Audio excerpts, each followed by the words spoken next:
Bonjour à tous, bienvenue à cette présentation du dispositif d'aide au diagnostic cyber et qui sera délivré par Pierre Foulquier, qui est le sous-directeur PME à la Direction générale pour l'armement. Et donc ce dispositif s'inscrit dans le plan d'action que conduit le ministère au profit des PME. Je me présente pour ceux qui ne me connaissent pas, puisque je suis arrivé récemment au pôle.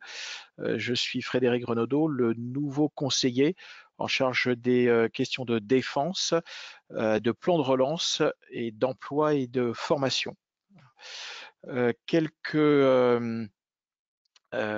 consignes pour le déroulement de cette présentation. Donc, merci de laisser vos micros éteints. Pour les questions, utilisez le bloc questions. Je les compilerai, je les retranscrirai à notre intervenant. Et si vous en avez postérieurement à ce webinaire, vous pouvez nous les adresser par mail. Et cette présentation vous sera également adressée par ce canal. Voilà. Et ce webinaire est enregistré. Donc, sans plus attendre, je laisse la parole à Pierre Foulquier, donc à qui je vais donner la main. Tac. Voilà, à vous Pierre, vous devez la voir normalement. Ouais. Voilà, donc bonjour à tous. Alors effectivement, je m'appelle Pierre Foulquier, mais je ne suis pas sous-directeur des PME, Frédéric. Ah, pardon. Non, je suis le chef de bureau au sein de la sous-direction des PME. La sous-direction des PME au ministère des Armées est dirigée par David Lenoble, qui est en charge également d'animer toute la politique PME du ministère. Et au sein de cette sous-direction, moi, je m'occupe effectivement du développement des PME de défense. Alors, c'est dans mon bureau qu'on a bâti le dispositif dont je vais vous parler aujourd'hui. Alors tout d'abord, quelques mots un petit peu pour poser le contexte, même si j'imagine que beaucoup de participants sont plutôt habitués avec la DGA, mais je vais quand même rappeler quelques fondamentaux. Donc la direction générale de l'armement, elle est là pour préparer les systèmes d'armes de demain, doter les armées de la manière la plus autonome possible. Le terme à la mode en ce moment, c'est la souveraineté. Et donc, c'est un des piliers de notre action, c'est d'essayer de faire en sorte que notre tissu industriel soit en mesure, de manière la plus indépendante possible, de fournir les armées. On axe énormément nos efforts sur la coopération européenne, parce que c'est dans l'air du temps, mais c'est aussi une évolution naturelle de l'histoire. Vous avez pu, certains d'entre vous, assister au webinaire sur le Fonds européen de défense que ma collègue a effectué. Et puis, on a aussi une action de soutien des industriels, quels qu'ils soient, pour décrocher des contrats à l'export en complément de la commande nationale. Au sein de du ministère, de manière générale, la DGA est un des trois piliers. Et au sein de cette DGA, on retrouve dans l'organigramme de la structure ce que je viens d'évoquer, la direction des opérations qui est en charge de conduire les opérations d'armement, donc d'équiper les forces, un service qui s'appelle le SASD qui réfléchit au système de demain, donc qui est très connecté avec les enjeux d'innovation. Et puis le délégué général pour l'armement a rattaché récemment directement auprès de lui le service des affaires industrielles et de l'intelligence économique auquel j'appartiens et dans laquelle s'insère la sous-direction des PME. Dans ce service des affaires industrielles, on a une mission de veiller, de superviser et de surveiller, entre guillemets, de manière très bienveillante, tous les acteurs de la base industrielle et technologique de défense. Aujourd'hui, il y a à peu près 4000 entreprises qui sont dans notre radar et on l'analyse sous l'angle de verticaux, c'est-à-dire de filières, le naval, le terrestre, les missiles, etc. Et sous l'angle transversal, c'est-à-dire sous l'angle de la taille de l'entreprise. C'est aussi pour ça qu'on a un prisme particulier pour les PME. Et puis donc le dernier acteur important de notre administration, c'est la direction des affaires du développement international, qui est en charge de soutenir les exportations. Alors, pour finir, au sein du ministère, on a une action qui est orchestrée en faveur des PME au travers d'un plan qu'on appelle Action PME, qui est un ordre, entre guillemets, une instruction ministérielle signée par Madame Parly à son arrivée, qui reconduit un dispositif qui s'appelait Pacte PME, qui a été créé sous Monsieur Le Drian. Et l'idée, c'est de mobiliser toutes les parties du ministère qui sont en contact direct ou indirect avec les PME et les ETI, pour faire en sorte qu'on arrive à soutenir l'action de ce type d'entreprise. On va se focaliser sur la pérennisation des technologies, des compétences critiques, c'est un peu l'objet de l'intervention d'aujourd'hui. Faire en sorte qu'on soit capable de proposer des relais de chiffre d'affaires à ces entreprises au travers de l'export ou de la diversification vers le dual, pour les entreprises qui ont une grosse partie de leur chiffre d'affaires sur la défense, et donc trouver aussi les relais de croissance vers le civil. Et puis soutenir l'innovation, et a été illustré il y a quelques mois par la création de l'agence innovation de défense.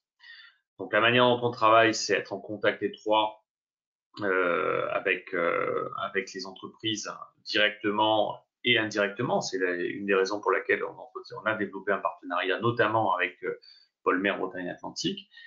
C'est une manière pour nous, au travers de la base adhérent et du rôle du pôle, d'être en contact avec les entreprises d'intérêt défense. On a une équipe, une cellule chez nous qui est en charge de suivre plus particulièrement au sein des cabinets d'entreprise celles qui relèvent d'un intérêt tout particulier, qui ont une importance quasiment vitale dans certains programmes d'armement.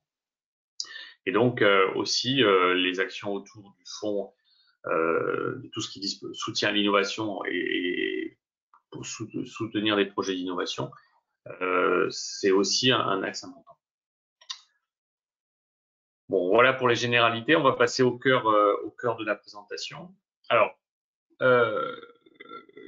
avant de rentrer dans le détail, de vous expliquer les tenants aboutissants, un rappel de contexte.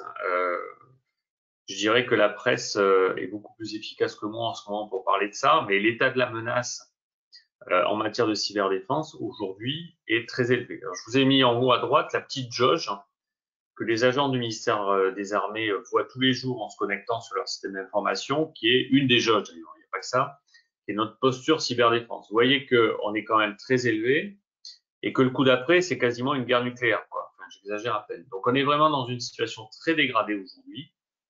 Ça veut dire quoi? Ça veut dire que nous sommes dans le cyber, dans une situation où les menaces sont multiples. Et d'abord, elles sont produites par le fait que la surface d'attaque d'un système d'information d'entreprise, elle s'est agrandie ces derniers temps. D'abord parce que pour une entreprise qui est dans le secteur secondaire, ses outils de production sont de plus en plus numérisés. La période que nous traversons fait qu'on a de plus en plus de nomadisme, ce qui crée des vulnérabilités. Hein. Quand on se connecte à distance sur son SI, ça génère en règle générale des difficultés supplémentaires. On s'aperçoit, et ça c'est pas lié à la crise, qu'il y a un manque de culture, alors c'est en train de se réduire, mais qu'il y a un manque de culture cyber, c'est-à-dire sur les risques qui peuvent être liés à ça. Donc culturellement, on a un défaut. Je pourrais multiplier encore les raisons qui font qu'aujourd'hui, la surface d'attaque, ce qu'on appelle les surfaces de vulnérabilité qu'offre un système d'information d'entreprise, comme je le disais, sont de plus en plus grandes. L'autre phénomène, c'est que on est dans une période où il y a une véritable cyberdélinquance qui s'est structurée. On n'est plus aujourd'hui dans la logique où quelques hackers au fin d'un garage ou au fond de leur salle de cours d'université pour s'amuser tentent de pénétrer dans des systèmes d'information plus ou moins complexes. C'est plus ça la logique aujourd'hui. Ça existe encore certainement, mais ces mêmes personnes se sont professionnalisées. On peut les solliciter. On parle de hacking as a service. Ça veut dire que n'importe qui, et en particulier vos concurrents, peuvent très facilement, pour le coup, ça c'est très accessible, solliciter, même si c'est très illicite aussi, solliciter un hacker pour faire du vol d'informations, typiquement. Ça, c'est pas une légende, ça se pratique de plus en plus. les mafias se sont introduites dans ce circuit, ce qui fait que ça a structuré encore plus l'offre. Et donc, on est vraiment aujourd'hui dans une logique de cyberdélinquance qui facilite et qui augmente ce type de phénomène, en particulier le vol de données à des fins compétitivité industrielle. Les entreprises qui relèvent de la base industrielle et technologique de défense, c'est-à-dire celles qui sont connectées au ministère des Armées, soit parce qu'elles sont sous-traitantes, je parle des PME de ETI, sous-traitantes d'un programme d'armement, qu'elles le sachent ou pas d'ailleurs, ou qu'elles interviennent sur le maintien en condition opérationnelle des équipements. Donc à partir de ce moment-là, elles rentrent dans ce qu'on appelle le champ de la BITD. Le fait d'être dans la BITD accroît le risque, parce que parmi les assaillants possibles, vous allez avoir des acteurs étatiques ou para-étatiques qui vont vouloir s'immiscer ou capter du savoir autour d'une opération d'armement. Donc, vous êtes aussi, enfin, si votre entreprise est dans cette situation-là, vous avez encore un peu plus de relief et donc d'intérêt dans ce contexte de cyberdélinquance. Alors nous, face à ça, côté DGA, puisque je vous disais tout à l'heure que notre mission est aussi de s'assurer de la préservation des savoir-faire pour qu'on puisse continuer à disposer d'acteurs économiques et d'acteurs industriels à même de produire des équipements de manière souveraine, ça suppose quand même qu'on se préoccupe aussi du capacité de ces entreprises à garder pour elles leur savoir-faire. Donc, sur cet argument-là, on a aujourd'hui des dispositifs réglementaires qui, lorsqu'il s'agit de traiter de l'information classifiée de défense au sens réglementaire, c'est-à-dire ce qui est régi par un texte qui s'appelle l'IGI 1300, il y a toute une série de mesures à dérouler, même quand vous êtes sous-traitant. Alors, c'est votre donneur d'ordre industriel, votre client industriel, ça peut être un Naval Group, un Thales ou je ne sais qui, ces grands industriels de l'armement auxquels l'ADGA confie la réalisation des systèmes d'armes, qui va faire ruisseler des contraintes réglementaires auxquelles lui-même est soumis au titre de la préservation du classifié. Ça, c'est un premier cas de figure. Vous pouvez avoir des contraintes de ce type-là. Vous pouvez aussi être intégré au dispositif de protection du patrimoine scientifique et technique. C'est le deuxième dispositif réglementaire national qui fait que si vous respectez certains critères, vous pouvez demander à l'État et à un de ses ministères de créer au sein de votre entreprise une zone particulière au sein de vos locaux, qu'on appelle une ZRR, où en clair, tous vos savoir-faire et tous vos secrets peuvent être mis dans ce périmètre et protéger vos savoirs de cette manière-là. Donc ça, ce sont des dispositifs, aussi bien le précédent que celui-là, des dispositifs auxquels vous pouvez adhérer ou auxquels on peut vous forcer à adhérer, mais ça ne couvre pas la majeure partie des cas.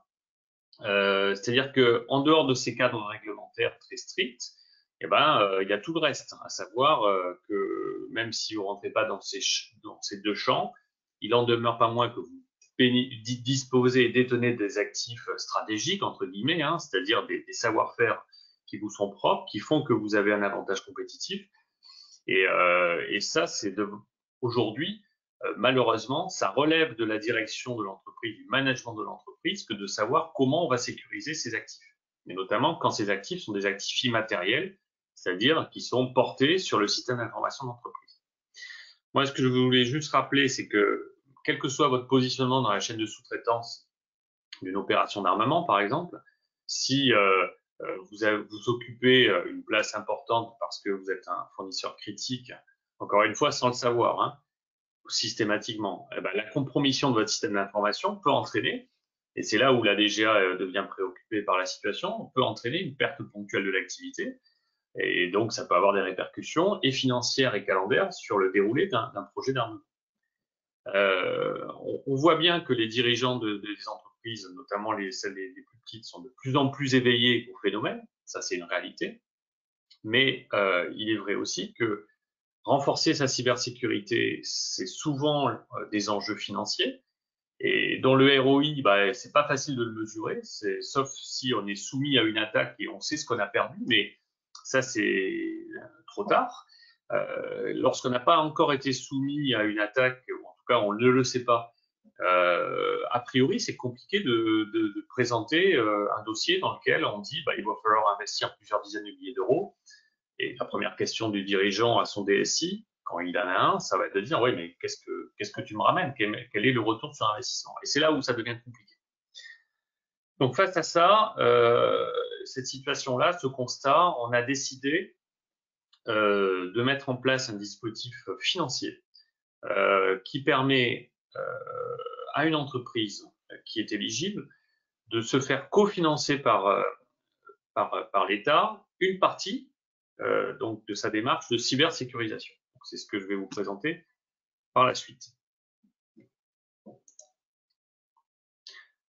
Alors, globalement, on s'est associé, c'est un partenaire important, on s'est associé à BPI France, qui est l'entité parapublique qui va opérer en notre nom ce dispositif, c'est-à-dire qu'il va distribuer sous forme de subvention l'aide financière. Donc c'est l'argent du ministère des Armées confié à BPI France, et BPI France intervient en tant qu'opérateur de ce dispositif.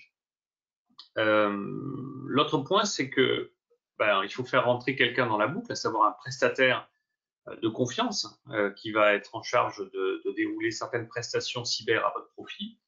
Et donc là, on a naturellement identifié et isolé pas n'importe quel type de prestataire cyber, c'est uniquement et exclusivement à ce stade ceux qui ont été référencés PASSI, labellisés PASSI, par l'Agence nationale de la sécurité des systèmes d'information, c'est-à-dire une quarantaine d'entreprises aujourd'hui, des cabinets d'audit, qui ont fait l'objet d'un parcours assez important auprès de l'ANSSI et qui respectent un certain cahier des charges et qui ont, à cette condition-là, été labellisés PASSI.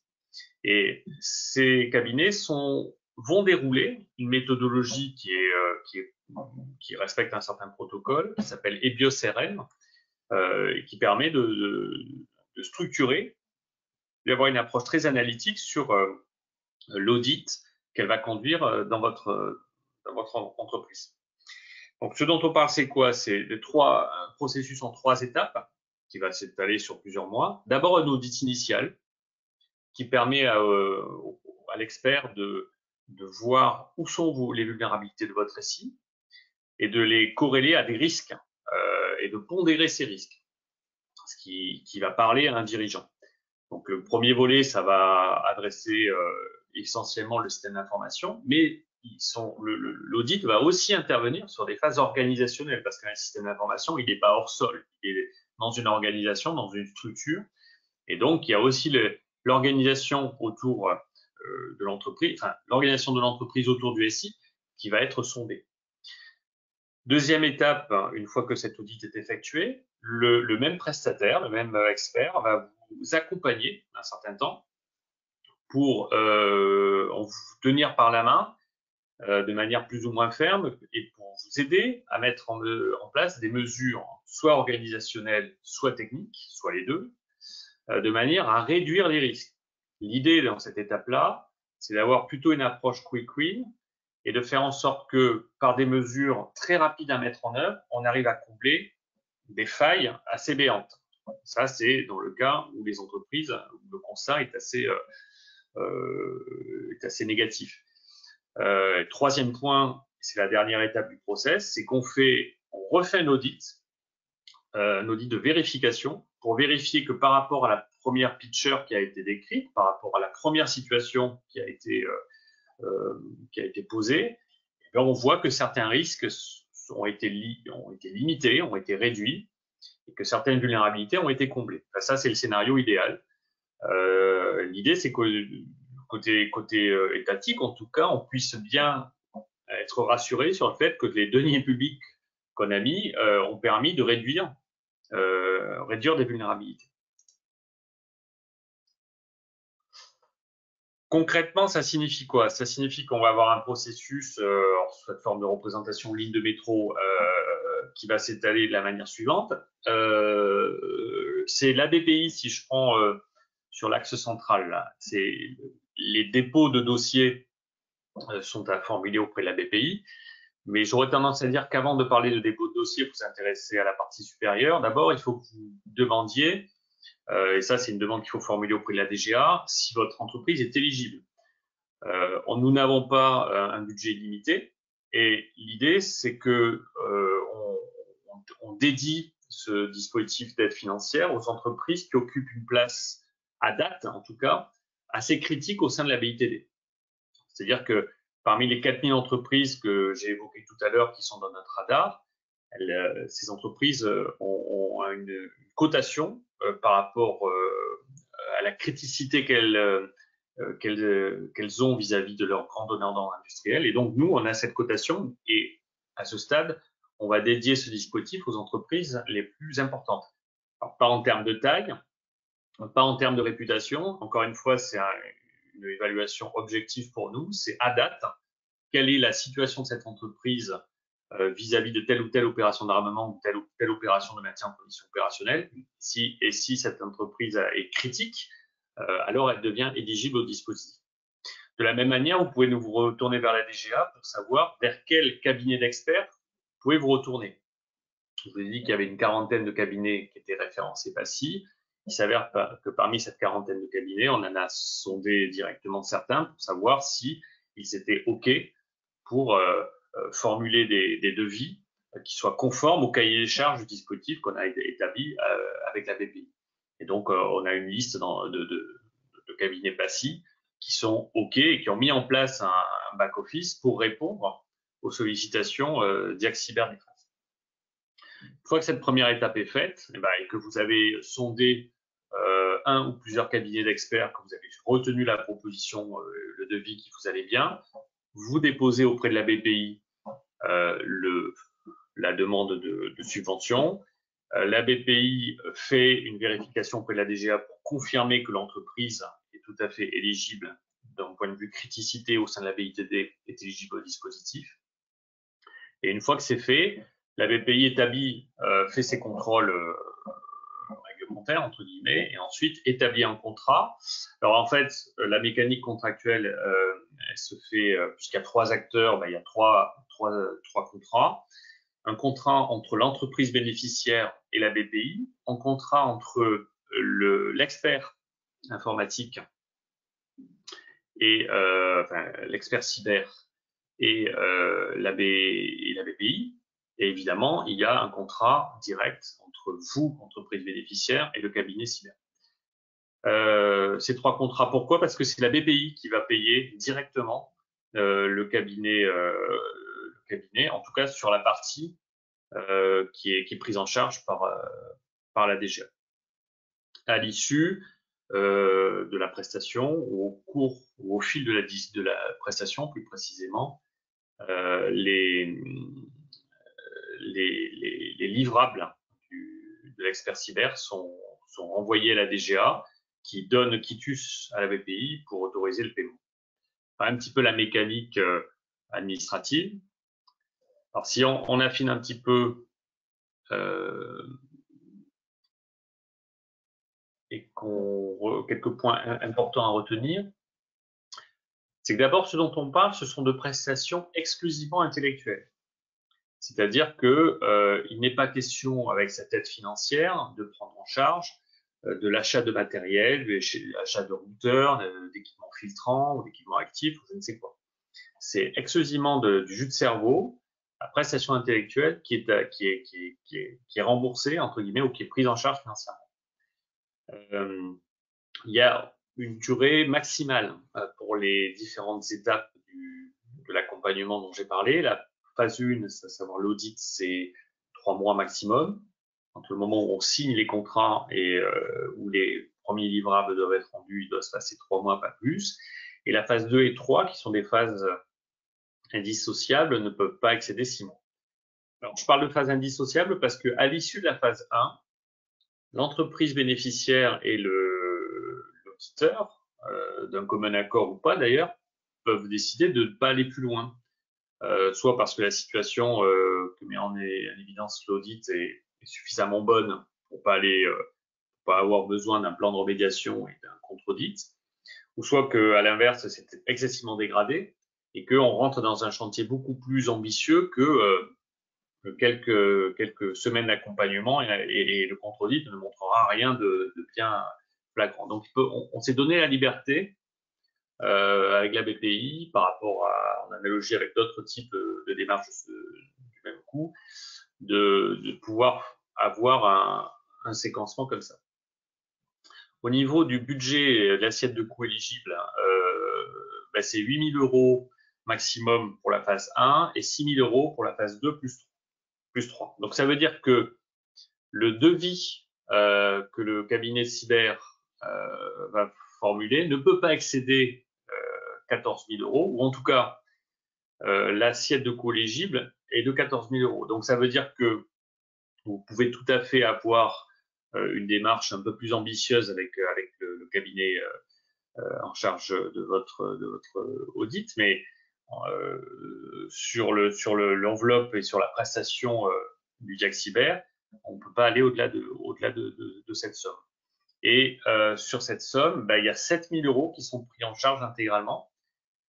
Dans certains cas exceptionnels, c'est une mesure qui est en vigueur encore 3 semaines ou 4 semaines, on peut aller jusqu'à 80%.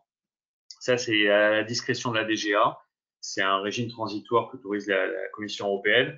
Donc, ça va être le cas particulièrement des entreprises en difficulté, mais qui sont malgré tout critiques et que l'on cherche absolument à sécuriser ou à aider à sécuriser. Donc, on peut aller jusqu'à une prise en charge de l'ordre de 80%. Mais il faut surtout retenir que le taux nominal, c'est 50%. Autre point important, on est, nous, côté DGA, destinataire des résultats de l'audit, non pas pour avoir la logique est purement administrative, c'est que il faut bien qu'il y ait un œil d'expert, entre guillemets, qui dise à la BPI le travail a été fait correctement. C'est pas la banque qui peut avoir cette expertise-là. Et donc, comme on doit donner quitus, il faut qu'on soit en copie de ces livrables. On n'est pas dans une logique d'inquisition côté DGA, même si la situation est très dégradée. On n'est pas dupe de l'état global de la BITD sous cet angle-là.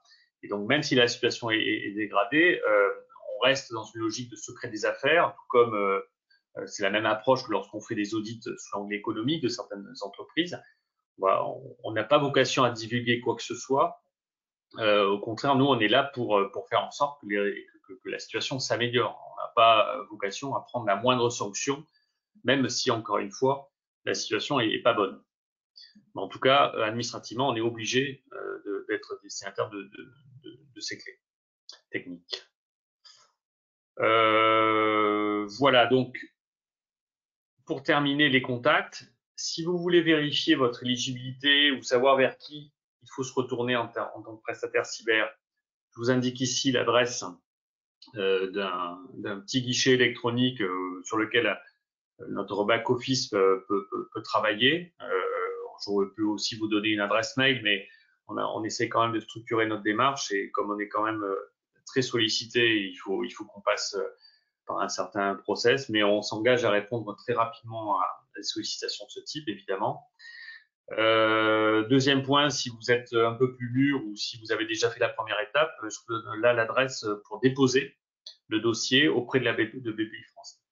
Et pour toute autre question, on a mis en place un numéro qui est décrit là et qui dépasse largement le cadre du Diag Cyber Défense. Voilà un petit peu. Vous aurez les planches à l'issue. Je suis disponible pour des questions sans aucun problème. Je ne sais pas si Frédéric, il y a. Alors, j'ai une question. Le financement rentre-t-il dans l'enveloppe des Minimi? Oui. Oui. D'accord.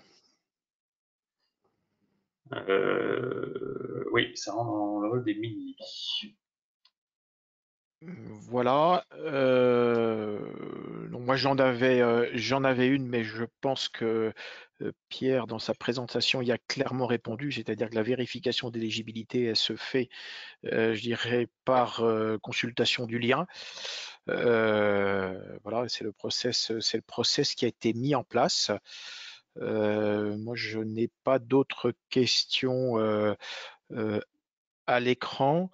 J'en profite pour compléter au titre du soutien que le pôle maire apporte à ses adhérents. Et donc, dans cette démarche-là, cyber, nous sommes en train de consolider une feuille de route cyber qui portera sur deux axes. La première consiste à établir une cartographie des types de vulnérabilités en fonction des domaines d'activité maritime couverts par le pôle mer.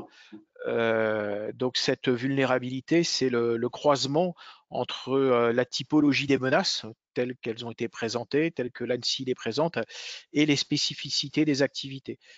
C'est-à-dire que le domaine des EMR n'est pas forcément vulnérable de la même façon que le domaine du transport maritime ou le domaine de la construction navale ou encore le domaine de la plaisance ou de la construction de bateaux. Voilà. Donc on va entamer ce travail à votre profit et qu'on partagera avec vous. Et le deuxième axe, il vise à ce que les projets que vous développerez et sur lesquels on vous accompagnera soient cyber sécurisés du moins à minima.